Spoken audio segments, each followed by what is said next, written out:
Olá pessoal, aqui é a Grazi e você está no canal Adoro um Livro.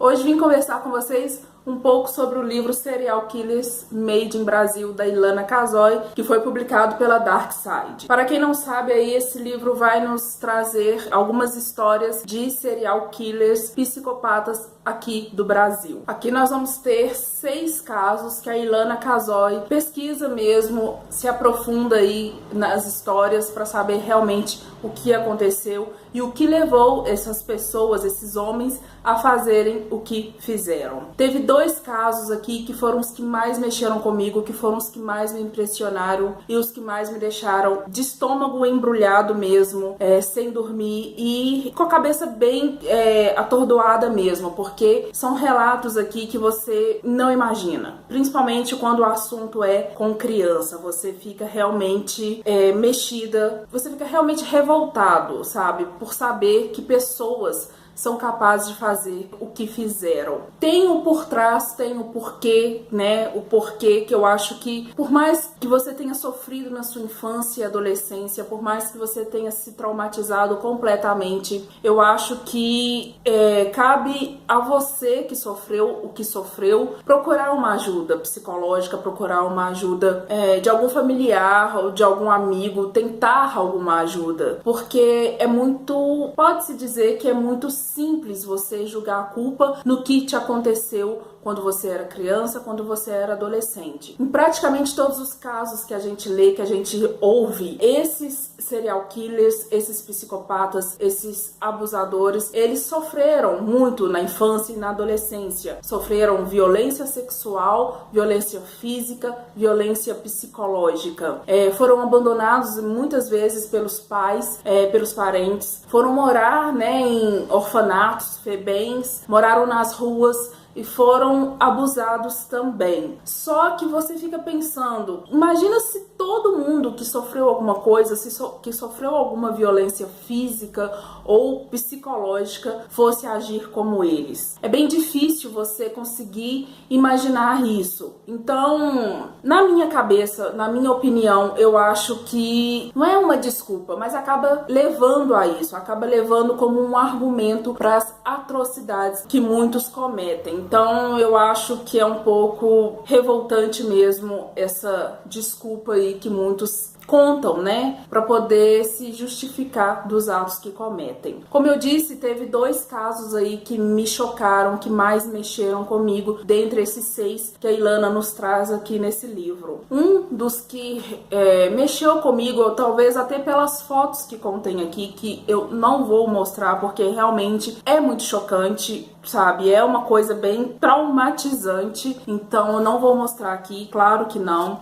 Quem já leu esse livro aí vai saber das imagens que eu estou falando deste caso, que foi o caso aí do Francisco, o Chico Picadinho, que cometeu aí crimes bárbaros e simplesmente pelo próprio nome aí, Chico Picadinho, vocês já devem imaginar o que ele fez com as suas vítimas. Então as fotos que contém aqui é justamente das suas vítimas totalmente desmembradas, totalmente picadas. E eu fiquei bem chocada, bem horrorizada com esse caso. E eu acho assim, pelas entrevistas aqui que a Ilana conseguiu com ele e com outro caso que eu vou contar pra vocês, as respostas, o jeito de falar, o jeito que a gente lê aqui pelo menos, porque eu não vi entrevista, apenas li, então o jeito de contar, o jeito que a gente consegue ler aqui, pelo menos é o que parece, a entrevista é totalmente descrita, sabe? Não tem corte, não tem outro linguajar. Você vê até os erros de português, a forma como é falada, a Ilana nos passou aqui. Então é totalmente fria, é totalmente não tô nem aí, sabe? Eu nem me lembro do que eu fiz, mas acaba contando em detalhes. sabe? Então, assim, por mais que tenha sido um surto ali daquela hora, eu acho que a pessoa sabe o que está fazendo. Em muitos casos, até muito bem planejado. Então, como eu disse, eu acho que é uma pequena desculpa. Se realmente tem algum distúrbio, se realmente tem algum problema, coisas que aconteceu no passado não deve ser justificada, sabe? Porque eu realmente fiquei bem aqui surpresa com esse Chico Picadinho. Eu fiquei realmente bem chocada aqui com os relatos do Francisco aí, o Chico Picadinho, porque foram apenas não, né, gente? Foram 2 vítimas que ele, né, fez, que ele conseguiu fazer essa atrocidade, mas a forma como foi descrita aqui, a forma como ele fez isso é muito chocante, é muito bizarro, é muito revoltante e é muito enojada mesmo, sabe? A forma como tá escrita aqui. Então, eu fiquei bem chocada com esse caso, e pra quem leu já sabe, pra quem conhece esse caso aí, pra quem já ouviu falar também sabe do que eu estou falando. O segundo caso aí que eu fiquei também bem chocada, bem revoltada, foi do Marcelo Costa aí, o Vampiro de Niterói. Esse cara aqui, ele conseguiu fazer 13 vítimas, mas não foram 13 vítimas quaisquer, foram 13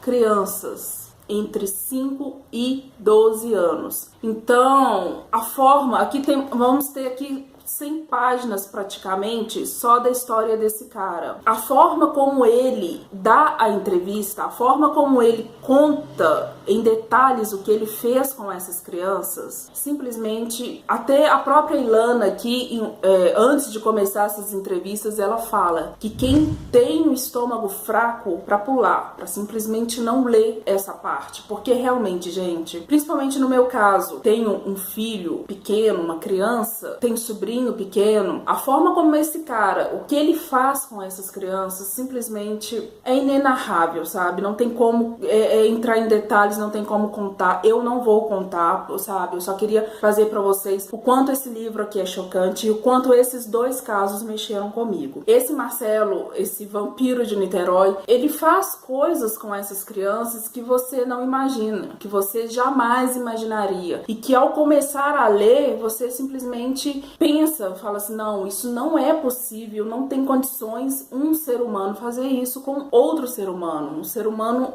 criança, sabe? Uma criança não tem condições físicas e psicológicas de uma pessoa conseguir fazer isso, mas esse cara conseguiu, e ele está preso até hoje, sabe? E é com certeza uma pessoa que não deve sair vivo de onde ele está, porque pelos relatos dele aqui, que não foi há tanto tempo assim, acho que foi em 2007, se eu não me engano, 2008, ele ainda era meio perturbado. Então eu acho que é uma pessoa que realmente não deve sair, não pode sair, sabe? A frieza como ele fala, como ele descreve os detalhes do que ele conseguiu fazer, do que ele foi capaz de fazer, é chocante. A própria Ilana ficou 4 dias de cama depois da entrevista com esse cara. Então só por aí você já vê que não é uma coisa qualquer, não foi uma coisa fácil para ela fazer. Ela passou 4 dias de cama. Ela fala que é uma das histórias mais chocantes, mais revoltantes da carreira dela, que foi ela entrar nesse manicômio e fazer a entrevista com esse cara, sabe? Ela passou mal mesmo, ela se sentiu muito mal, e o que levou ela a ficar 4 dias de cama. Então só por aí você vê que uma pessoa que está acostumada a esse tipo de relatos, ficar 4 dias de cama é porque a história realmente é pesada, o fato realmente é pesado mesmo. Então é isso, gente, eu só queria trazer pra vocês essa impressão que eu tive do livro, esses 2 casos mais chocantes pra mim, pelo menos, principalmente esse do caso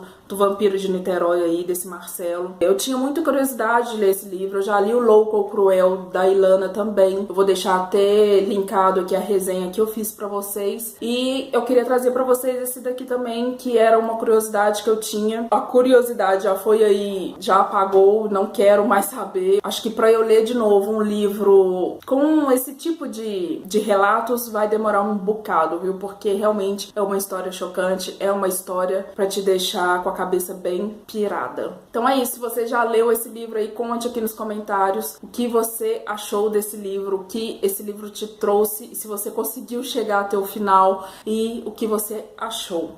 Se você tem curiosidade, também me conte aí o porquê de ter essa curiosidade em ler esse livro, se você gosta desse tipo de livro, tá bom? Então é isso, gente. Lembrando que eu vou deixar aqui no box de informação o link para compra, e comprando por esse link você ajuda com uma pequena porcentagem a manter o canal. Eu espero que tenham gostado. Se gostaram, não se esqueça de deixar aquele curtir aí para ajudar na divulgação do canal, compartilhar com os amigos e se for novo aqui, se inscreva. Beijos e até o próximo vídeo.